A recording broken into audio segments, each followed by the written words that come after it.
PM Narendra Modi 8 दिसंबर को देहरादून में वैश्विक निवेशक सम्मेलन का उद्घाटन करेंगे। वहीं एक बार फिर सीएम धामी ने एफआरआई पहुंचकर तैयारियों का जायजा लिया। साथ ही अधिकारियों से तैयारियों को लेकर फीडबैक भी लिया। सम्मेलन में करीब 2.5 से 3 घंटे देश और दुनिया के उद्योगपतियों के साथ रहेंगे। निवेशक सम्मेलन के पहले दिन 4 प्रमुख सत्र होंगे। उद्घाटन सत्र के दौरान देश के 6 प्रमुख उद्योगपतियों का भी संबोधन होगा, जो उत्तराखंड में निवेश की संभावनाओं के बारे में अपना विजन रखेंगे। Seamless and strong connectivity on the global stage. Starting with the logistics sector under the logistics policy in Uttarakhand. Because of its pleasant weather and easy connectivity, the state has a तो आपको बता दें, कल प्रधानमंत्री नरेंद्र मोदी आएंगे, उत्तराखंड आएंगे। ऐसे में उनके कार्यक्रम क्या क्या है उन्हें आपको हम समझाते हैं। पीएम का जो कार्यक्रम है, सुबह 10:20 पर भारतीय सैन्य अकादमी के हेलीपैड पर पहुंचेंगे पीएम। हेलीपैड पर सीएम और राज्यपाल पीएम का स्वागत करेंगे। मानव श्रृंखला के साथ सांस्कृतिक प्रस्तुतियों के बीच पीएम का स्वागत किया जाएगा। सुबह 10:30 पर मुख्य कार्यक्रम स्थल पर पहुंचेंगे पीएम मोदी। 11:34 पर प्रधानमंत्री मोदी का संबोधन होगा।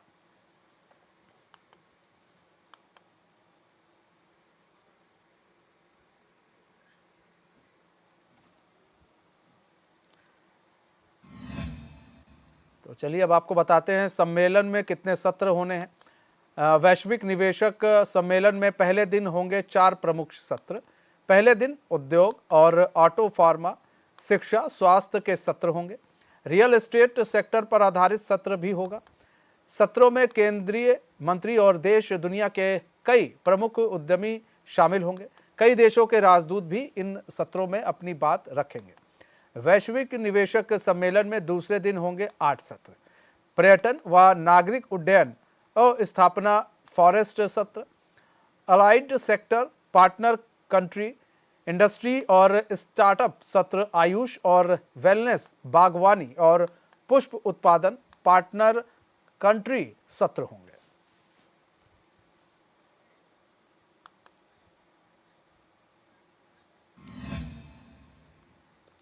हमारे साथ हमारे bureau chief Rohit Vikram Singh live जुड़ चुके हैं पूरी जानकारी के साथ। रोहित, कल प्रधानमंत्री नरेंद्र मोदी उत्तराखंड आने वाले हैं।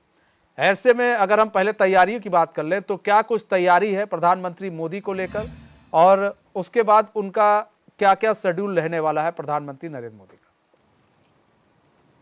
देखिए मनीष जी, बीते रोज से ही हम दिखा रहे हैं कि मुख्यमंत्री पुष्कर सिंह धामी लगातार जो है एफआरआई, जो कि इन्वेस्टर समिट का स्थल है, वहां का निरीक्षण कर रहे हैं। बीते रोज भी तमाम उच्च अधिकारियों के साथ मुख्यमंत्री पुष्कर सिंह धामी ने तैयारियों का जायज़ा लिया। आज भी मुख्यमंत्री पुष्कर सिंह धामी एफआरआई पहुंचे, जहां पर इन्वेस्टर समिट होना है। वहां पर जाकर तमाम तैयारियों का जायज़ा लिया। पुलिस विभाग की बात करें, जिला प्रशासन की बात करें, गढ़वाल कमिश्नर, अपर मुख्य सचिव आर मीनाक्षी सुंदरम, अपर मुख्य सचिव राधा रतूड़ी और इसके साथ ही डीजीपी अभिनव कुमार सहित जो उनके नीचे के तमाम उच्चाधिकारी हैं, वो लगातार जो है कार्यक्रम स्थल पर मौजूद है। पूरा प्रयास यही हो रहा है कि जिस अवधारणा के साथ ये इन्वेस्टर समिट का आयोजन हो रहा है उसको सफल बनाया जा सके। विशेष तौर पर 3 कैटेगरी में जो गेस्ट हैं उनको बांटा गया है मनीष जी। पहला है गोल्ड, दूसरा है डायमंड और तीसरा है प्लैटिनम। उसी के अनुसार जो है मेहमानों के बैठने की व्यवस्था की जाएगी। अंडानी, अंबानी और इसके साथ ही जिंदल ग्रुप और बजाज ग्रुप के साथ ही अन्य जो बड़े उद्योगपति हैं देश के, उनके पहुंचने की पूरी संभावना है। और इसके साथ ही राज्य सरकार की बात करें तो राज्य सरकार की तरफ से तमाम उद्योगपतियों के लिए जो वीवीआईपी वाहन हैं, इनकी व्यवस्था भी कर दी गई है। देहरादून के बन्नू स्कूल में ये तमाम वाहन खड़े हुए हैं और जब उद्योगपति देहरादून पहुंचेंगे जौलीग्रांट एयरपोर्ट पर, उन वाहनों पर सवार होकर वो इन्वेस्टर समिट के जो वेन्यू स्थल है वहाँ पर पहुँचेंगे। रही बात प्रधानमंत्री की, तो प्रधानमंत्री सबसे बड़े आकर्षण का केंद्र इस इन्वेस्टर समिट में रहने वाले हैं। और कल ही प्रधानमंत्री Narendra Modi Indian military academy के हेलीपैड पर उनका जो चॉपर है वो लैंड करेगा। वहाँ से राज्यपाल मेजर जनरल गुरमीत सिंह और मुख्यमंत्री पुष्कर सिंह धामी उनको रिसीव करेंगे और सांस्कृतिक कार्यक्रमों के द्वारा जो है उनका पूरा स्वागत होगा। चूँकि इंडियन मिलिट्री एकेडमी और फॉरेस्ट रिसर्च इंस्टीट्यूट के बीच का जो डिस्टेंस है, दूरी है, वो काफ़ी कम है, एक दूसरे के बगल में ही है। तो ऐसे में 7 से 10 मिनट प्रधानमंत्री को पहुंचने में लग सकता है। और सुबह से हम देख रहे थे कि लगातार मॉक ड्रिल्स की जा रही थी। एसपीजी कमांडोज लगातार मौके पर मौजूद थे। कल किस तरह से प्रधानमंत्री को इन्वेस्टर समिट के जो कार्यक्रम स्थल है वहाँ पर आना है, उस पूरे मूवमेंट की लगातार जो है मॉक ड्रिल हो रही है। और अब जो ये मॉक ड्रिल है वो अपने अंतिम चरण में है और पूरा प्रयास हो रहा है, चाहे वो बम निरोधक दस्ता हो, डॉग स्क्वाड हो, वो लगातार जो है सघन चेकिंग अभियान कर रहे हैं। पूरी व्यवस्था जो है इस बार पहले 2018 के मुकाबले इस बार और बेहतर की गई है और परिसर भी इस बार का काफ़ी बड़ा है।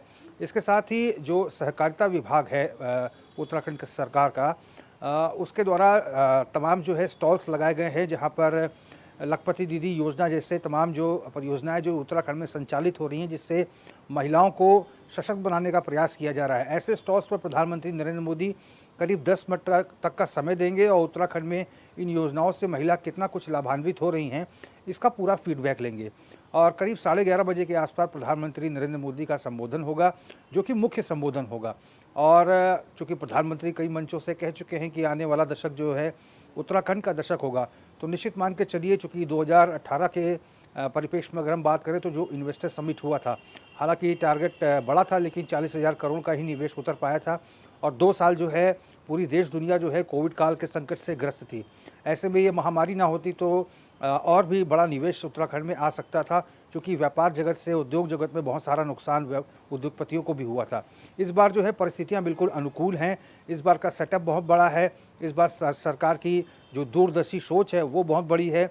इस बार की मेहनत बहुत बड़ी है और इस बार जो प्रधानमंत्री का संकल्प है कि आने वाला दशक उत्तराखंड का दशक होगा, ये बहुत बड़ा संकल्प है। और प्रधानमंत्री नरेंद्र मोदी जब उत्तराखंड के एक ब्रांड एम्बेसडर के तौर पर उत्तराखंड के बारे में उद्योगपतियों को बताएंगे, तो निश्चित मान कर चलिए मनीष, जितने भी निवेश के करार हुए हैं इसमें से लगभग 100% जो है धरातल पर उतरेंगे।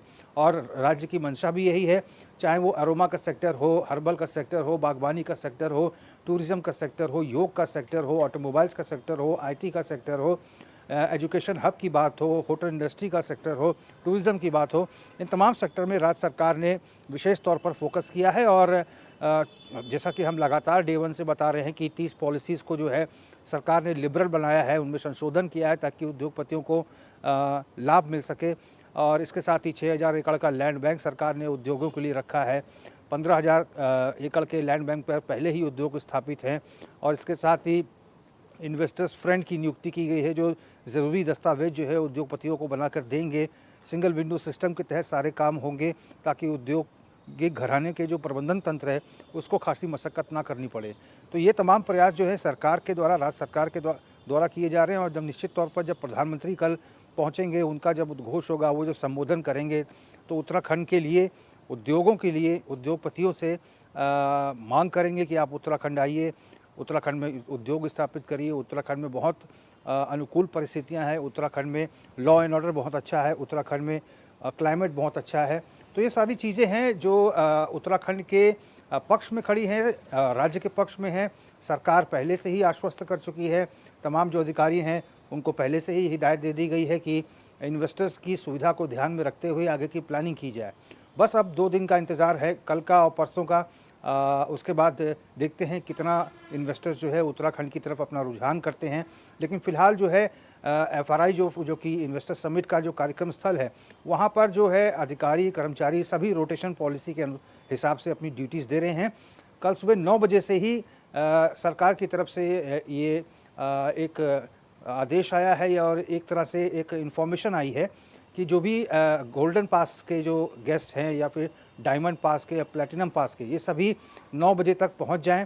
सबके लिए एंट्री के अलग अलग गेट निर्धारित किए गए हैं ताकि सुरक्षा व्यवस्था के प्रॉपर इंतज़ाम हो सके, पार्किंग के प्रॉपर इंतज़ाम हो सके। जो गोल्डन पास के लोग हैं उनको चक्राता रोड की तरफ से मुख्य गेट से अंदर लाया जाएगा और जो प्लैटिनम और डायमंड पास वाले जो गेस्ट होंगे उनको कोलागढ़ रोड की साइड से जो FRI की एंट्री है वहाँ से अंदर लाया जाएगा। तो चूँकि परिसर बहुत बड़ा है मनीष, और ऐसे में वहाँ पर कोई घौंच पहुँच जैसी स्थिति नहीं होने वाली है। पार्किंग कहाँ की जानी है, गेस्ट को किस तरह से अंदर लाना है, ये तमाम व्यवस्थाएं पूरी कर ली गई हैं।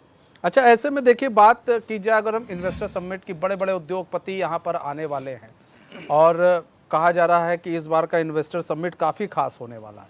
अच्छा, अगर हम 18 के इन्वेस्टर समिट से और इस इन्वेस्टर समिट की तुलना करें तो कितना खास है ये इन्वेस्टर समिट, अगर हम 18 से इसकी तुलना करते हैं? अगर 18 से मनीष तुलना करते हैं तो सबसे बड़ी तुलनात्मक बात यह है कि 2018 में प्रेस के लिए बहुत ज़्यादा मुकम्मल व्यवस्थाएं नहीं थी। इस बार एक अच्छा खासा मीडिया सेंटर वहां पर बनाया गया है, जहां पर पत्रकारों के लिए तमाम जो सिस्टम्स हैं, तमाम फीड भेजने की सिस्टम्स वो लगाए गए हैं, बैठने की व्यवस्था है, उनके सूचना एवं जो लोक संपर्क विभाग के तमाम जो अधिकारी कर्मचारी हैं वो वहाँ पर पत्रकारों की सुविधा के लिए मौजूद रहेंगे। पूरा जो है पत्रकारों को ब्रीफिंग की जाएगी, इसके लिए पूरे कॉरिडोर बनाया गया है और 2018 में इस प्रकार की व्यवस्थाएं नहीं थी।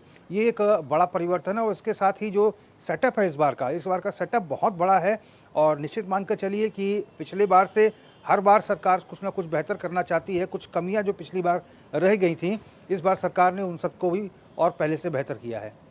अच्छा, जो कमियां रह गई थी उसको पहले से बेहतर किया गया है।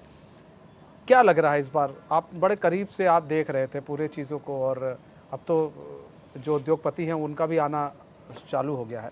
ऐसे में क्या लग रहा है इस बार जो तैयारी की गई है, इस तैयारी के जो है तहत काम भी होगा और इन्वेस्टर जो है आएंगे, रुकेंगे, इन्वेस्ट करेंगे? बिल्कुल मनीष, और चूँकि हम सुबह करीब 8:30 बजे से ही एफआरआई में थे, अभी कुछ देर पहले ही पहुँचे हैं और चूँकि पूरा दिन हमारा वहाँ गुजरा है और हमने लगातार अलग अलग अधिकारियों से बात करने का प्रयास किया, लेकिन अधिकारीगण जो है बहुत व्यस्त हैं। सबकी ड्यूटी जो है सुनिश्चित की गई है और चूँकि बहुत सारे कुछ काम थे जो हल्के फुल्के थे, उनको भी पूरा किया जाना था। उनको व्यवस्थित करने की जिम्मेदारी अलग अलग अधिकारियों को दी गई है। हर बड़े अधिकारी को नोडल अधिकारी बनाया गया है, जो सचिव स्तर का अधिकारी है उसको नोडल अधिकारी बनाया गया है। तो इस बात से अंदाज़ा लगाया जा सकता है कि सरकार चाहती है कि इस पूरे इवेंट का एक अच्छा प्रचार प्रसार हो और इसीलिए मीडिया के लिए एक मीडिया सेंटर बनाया गया है, ताकि वहाँ से वो सरकार की जो मंशा है, प्रधानमंत्री का जो संबोधन है, इन तमाम चीज़ों को देश दुनिया तक पहुँचा सके।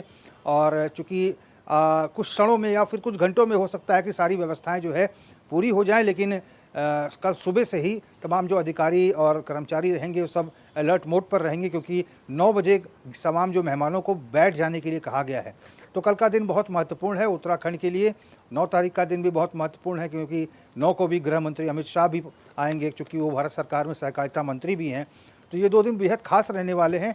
परिस्थितियां भी अनुकूल हैं, क्योंकि प्रधानमंत्री भी रहेंगे, गृह मंत्री भी समापन के समय आएंगे। तो ऐसे में सरकार के लिए और प्रदेश के लिए अच्छे संकेत दिखाई दे रहे हैं। सरकार और प्रदेश के लिए अच्छे संकेत हैं और हम आशा करते हैं कि उसी के अनुरूप काम भी होगा। बहुत बहुत धन्यवाद रोहित, हमारे साथ जुड़ने के लिए और तमाम जानकारी साझा करने के लिए।